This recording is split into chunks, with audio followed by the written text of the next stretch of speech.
As the title will probably say, this session was negatively influenced by my hip condition, which flared up badly during the day.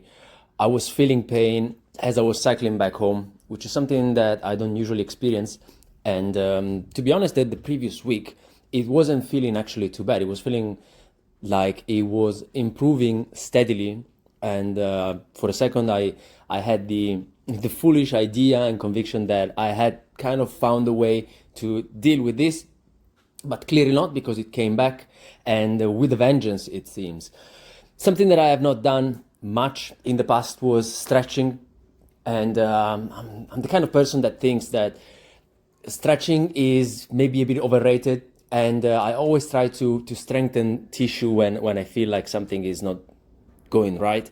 But I also must admit that how weak can most muscles on a person that trains every day, has been doing so for 2 years now, be? Not really that weak, right?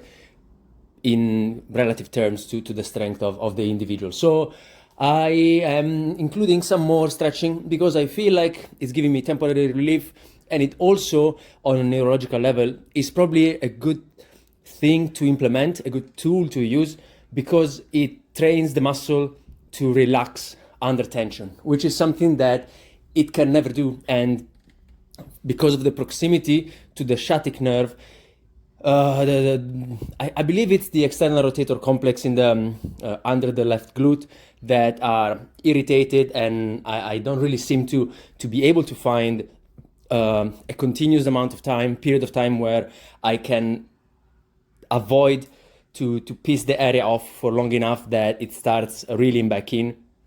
I will be using a combination of mostly stretching and light targeted work to try and pump some blood in the area, which is something that I'm doing on most exercises that involve the lower part of the body. But on a lot of those, there are a lot of other muscle complexes involved.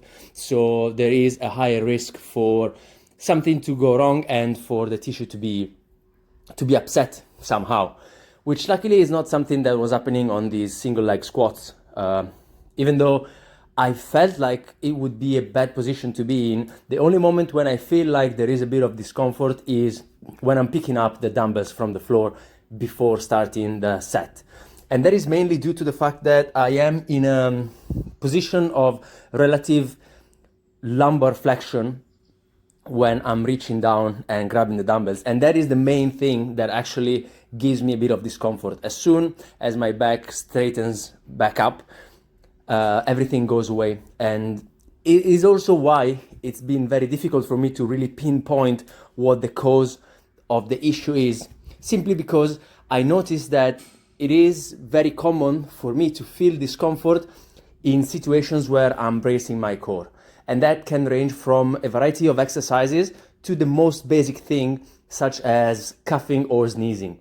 And because the previous week I caught a bit of a flu, and there was a bit of a lingering chesty cough that I was dealing with for a while, there was really nothing that I could do to appease the area, because every time that I was coughing, I was feeling a dagger of shooting discomfort in that area. So mainly, I think that the thing that pisses it off the most is having bracing that involves also somewhat of lumbar flexion, and that is something that I must avoid like the plague. The problem is that in day-to-day life, it is really difficult to reset the instinctive movements that the body performs without even thinking. It's just a subconscious action that the body takes because it's been doing that for the longest time. And so it isn't really reasonable to expect to be changing these behaviors in a way that allows me to eradicate the sensation totally. The only thing that I can do is try and manage the way that I move and be aware and basically kind of reevaluate the way that I move temporarily. Hopefully it's going to fix it at some point. Jeez. Ciao.